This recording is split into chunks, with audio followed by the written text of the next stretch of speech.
Bom dia, galera. Paz e bem. Vamos dar continuidade à nossa aula. Estamos dando continuidade aqui ao módulo 8, ao capítulo que fala sobre reformas religiosas. Na última aula, nós falamos sobre os pré-reformadores, né? Falamos, falamos como estava a igreja antes da reforma, como que ela se encontrava.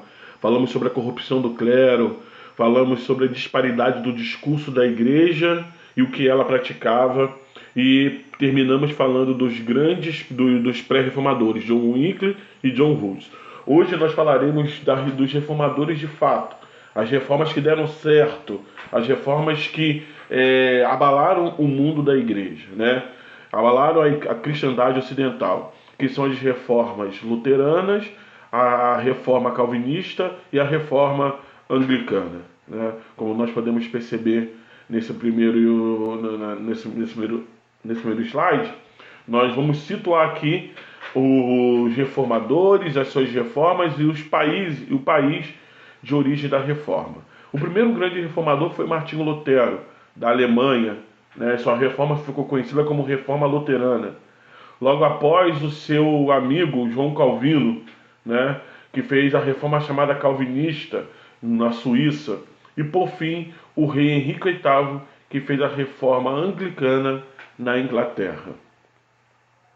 Vamos começar então pela reforma luterana. Quem foi Martinho Lutero? Martinho Lutero era um monge agostiniano alemão e estudioso da Bíblia. Com base nos seus estudos, ele começou a criticar os abusos da igreja. As suas críticas estavam muito relacionadas às críticas de John Wycliffe e John Hus, que nós vimos na última aula. Depois de uma viagem a Roma, ele voltou abalado com o luxo e a decadência dos costumes e a corrupção do alto clero.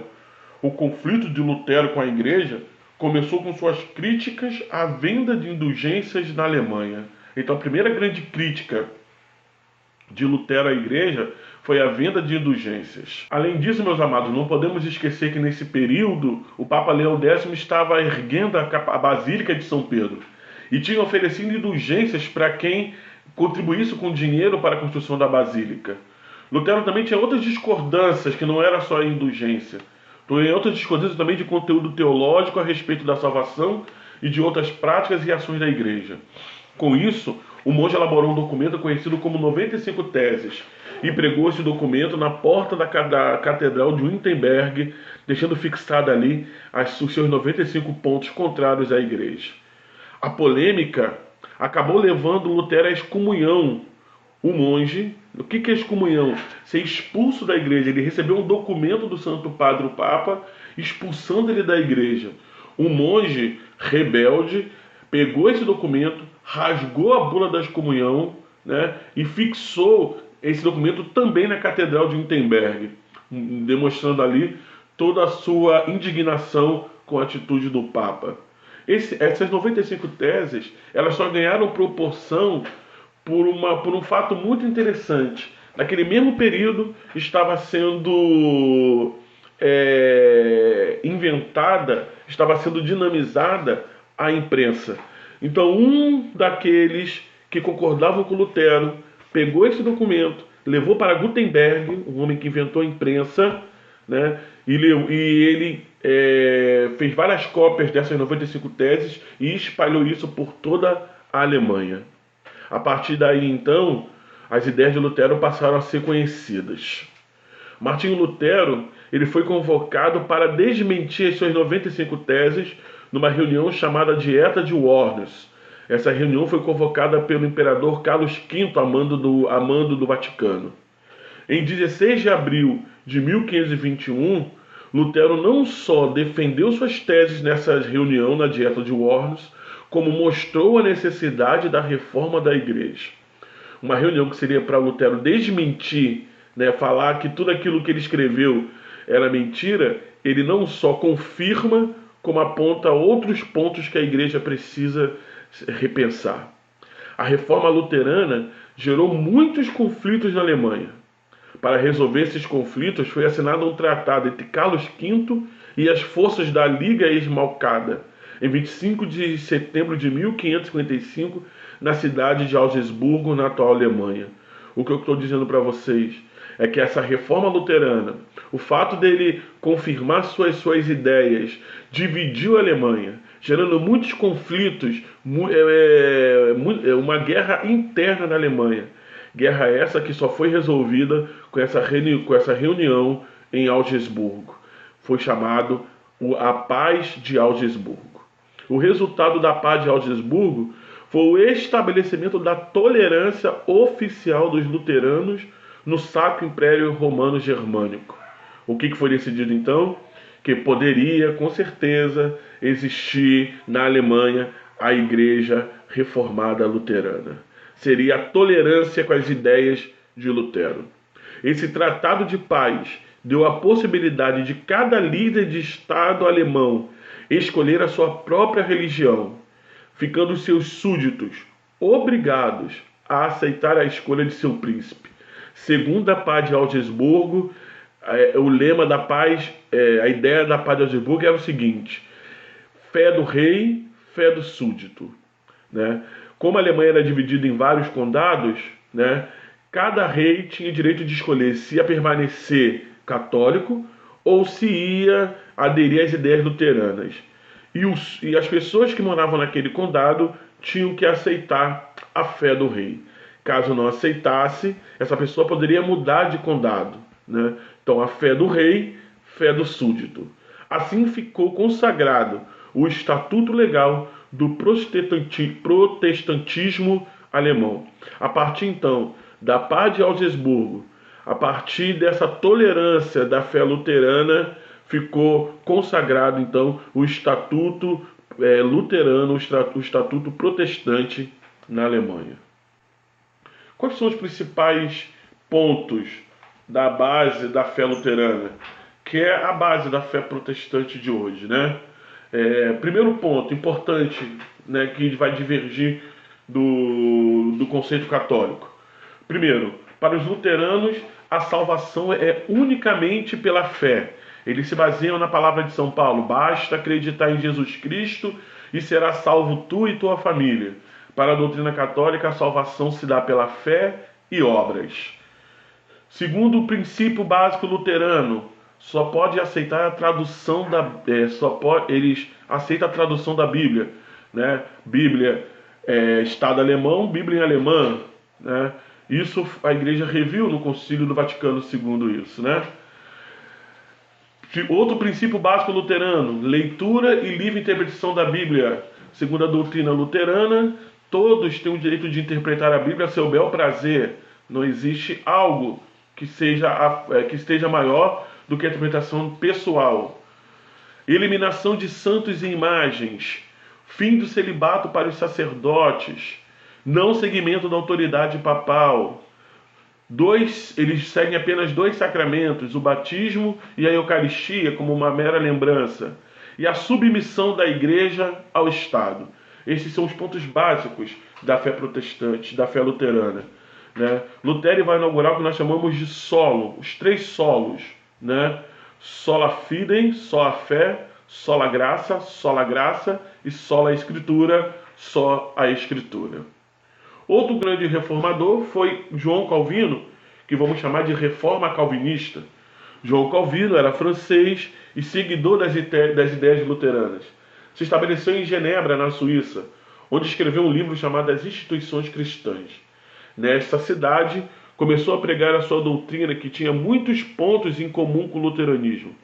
A diferença mais importante se refere à doutrina da salvação. Para Lutero, como vimos, a salvação se dá pela fé, e para Calvino pela predestinação. Calvino afirma que nós viemos ao mundo predestinado por Deus a sermos salvos ou condenados. Né? Apesar de Calvino comungar das ideias de Lutero, eles vão divergir da questão da salvação, que é o ponto mais importante para o calvinismo. Para Lutero, a salvação é pela fé. Para Calvino, a salvação se dá pela predestinação. Quando nascemos, fomos escolhidos ou não, a perdição ou a salvação. Mas qual é o sinal que eu fui escolhido para ser salvo ou não? Calvino diz que os sinais da escolha divina se manifestaria na vida dos indivíduos: o trabalho, a pureza de costumes, o cumprimento dos deveres para com a sociedade e a família. Seriam alguns desses sinais. Esse cidadão também teria a sua vida abençoada por Deus, resultado no progresso econômico. Isto é, se você tem um trabalho, pureza de costumes, cumpre seus deveres com a família e a sociedade, e importante, tem um bom progresso econômico, esses são os sinais que você foi escolhido para ser salvo. O estudioso alemão Max Weber, na sua obra A Ética Protestante e o Espírito Capitalista, mostrou a relação existente entre o calvinismo e o desenvolvimento do capitalismo. Segundo esse autor, o calvinismo favorece a acumulação capitalista, a acumulação de capital, a acumulação de dinheiro.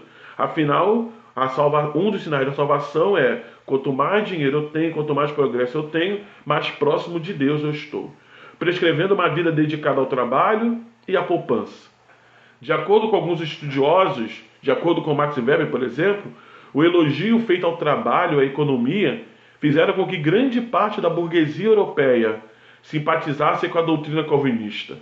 Contando com esses princípios, observamos que a doutrina calvinista se expandiu mais rapidamente do que o luteranismo. O calvinismo defendia muito mais a burguesia do que o luteranismo. Em outras regiões da Europa, o calvinismo vai ganhar diferentes nomes. Na Escócia, os calvinistas vão ser chamados de presbiterianos, como nós temos aqui no Brasil. Na França, serão chamados de huguenotes. E na Inglaterra, serão chamados de puritanos. O último grande reformador é Henrique VIII, rei da Inglaterra. A reforma anglicana não teve origem em nenhum ponto teológico. Ela teve origem no conflito entre o rei Henrique VIII da Inglaterra e o Papa Clemente VII, que não concordava em conceder ao rei o divórcio de sua primeira esposa, Catarina de Aragão. Por que Henrique VIII queria separar? Porque ele queria, segundo os documentos oficiais da Inglaterra, a legislação inglesa, o trono deveria partir para o menino, o primogênito. Deveria ser homem a assumir o trono. E Catarina de Aragão teve uma menina, a Maria I. Por isso ele queria separar para poder casar com outra mulher e poder ter um filho homem. Porém, o Papa Clemente VII não concordava com o divórcio. É a doutrina da igreja, não existe divórcio na igreja. E a partir daí, então, o rei Henrique VIII vai procurar separar da igreja. Além disso, Henrique VIII pretendia confiscar as terras da igreja em solo inglês. A igreja, que era detentora de muita terra, Henrique VIII também procurava ocupar essas terras. E a questão do divórcio serviu então como pretexto para o rompimento definitivo. Para isso, o rei Henrique VIII assinou um documento chamado Ato de Supremacia. Segundo esse ato de supremacia, ele criou uma nova igreja chamada Igreja Anglicana e tornou-se o chefe da igreja. Segundo esse documento, Henrique VIII agora era o chefe da igreja e o chefe do Estado. Os membros do clero inglês tiveram que jurar fidelidade ao rei e romper com o Papa. Os que se recusavam foram destituídos e perseguidos. As terras confiscadas da igreja foram vendidas à nobreza inglesa, que desta forma se tornou fiel partidária da igreja anglicana. Como nós podemos perceber, essa reforma não se deu por motivos doutrinários, e sim claramente políticos. Por isso, inicialmente, a religião anglicana pouco tem diferença da igreja católica. Os ritos são os mesmos, os sacramentos são os mesmos, se diferencia apenas pelo uso do inglês em lugar do latim e pela obediência ao rei no lugar do Papa. Mais tarde vai sofrer algumas mudanças introduzidas pela rainha Isabel I, filha de Henrique VIII. Pessoal, esses são os 3 grandes reformadores que nós vimos no módulo 8. Henrique VIII, João Calvino e Martinho Lutero. Agora vocês vão ficar com as tarefas da apostila, realize essas tarefas, e na próxima aula, então, nós iremos corrigir essas tarefas. Beleza? Paz e bem.